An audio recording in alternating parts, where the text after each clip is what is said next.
Bismillahirrahmanirrahim. Allah'a hamd, Resuluna salatu ve selam olsun. Değerli din kardeşlerim, bu gece Miraç kandilidir. Bu gece bir Miraç gecesini daha idrak ediyoruz. Miraç, Peygamber Efendimizin Allah'ın huzuruna çıkışıdır. Bunun şekli beni çok enteresan etmez. Rüyayla mı, bedeniyle mi, rüyada mı, uyanıkken mi? Evet, bununla ilgilenmiyorum ben. Asırlardır bu gecede Müslümanlara sadece Peygamber'in miraca yükseliş tarzı anlatıldı. Camilerde sarhoş mevlüthanlara mevlid, kızlara ilahiler okutuldu. Kur'an'ın hükmünü kabul etmeyen kurralara Kur'an okutuldu ve başta İslam'ın hükmünü kaldıran tağutun başkumandanları olmak üzere beşeri rejimde katkısı olan tüm Ebu Cehil askerlerine dualar yapıldı. Laik ve dinsiz sistemlerin ayakta kalması için zavallı Müslümanlarıma dualar yaptırıldı. Miraç bu şekilde anlatıldı bugüne kadar ve bu şekilde kabul ettirildi. Ama aslında Miraç bu değildir. Miraç gecesi Yüce Allah Peygamber Aleyhisselam vasıtasıyla müminlerle bir antlaşma yapmıştır. Onlara başta namaz olmak üzere bazı görevler vermiştir. Allah'tan başka ilah tanımayacaklarına ve sadece ona kulluk edeceklerine dair söz almıştır. Yalnız sana ibadet eder ve yalnız senden yardım dileriz. İyyâke na'budu ve iyyâke nestaîn sözüyle insanların sadece Allah'a kulluk edeceklerine dair söz almıştır. Asırlardır Mirac'ın bu manası hiç anlatılmadı.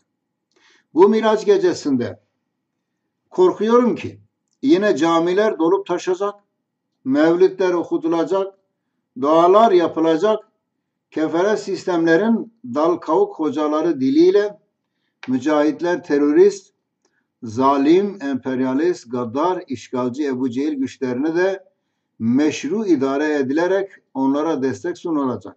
İşte beni Mirac'ın bu tarafı ilgilendiriyor. Eğer biz bugün içinde bulunduğumuz şartları değerlendirirsek, böylesi gecelerde kendimizi avutmaktan başka bir şey yapmadığımızı anlarız.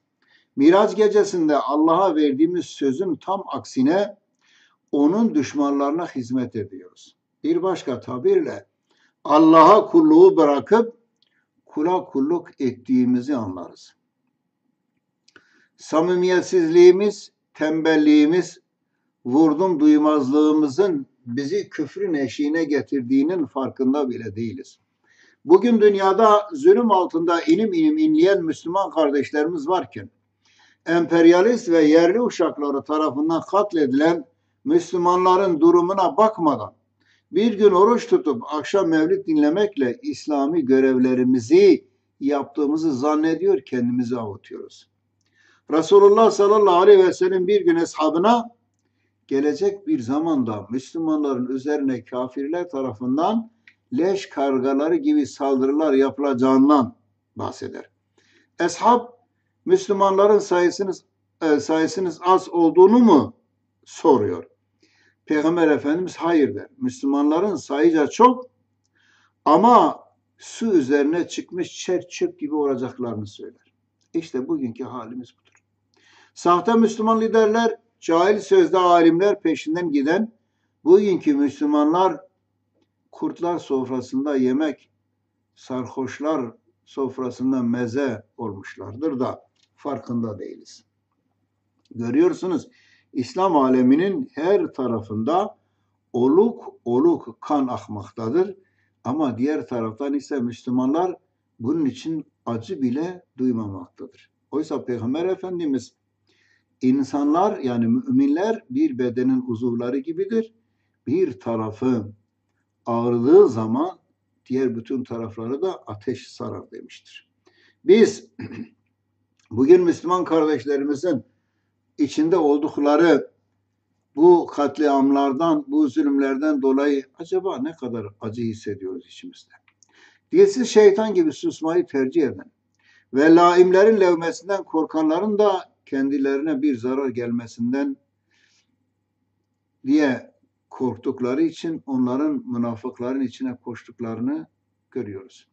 Ya da kendilerini terörist ilan edilmekten korktukları için beşeri sistemlere, zalimlerin idarelerine boyun eğmektedirler.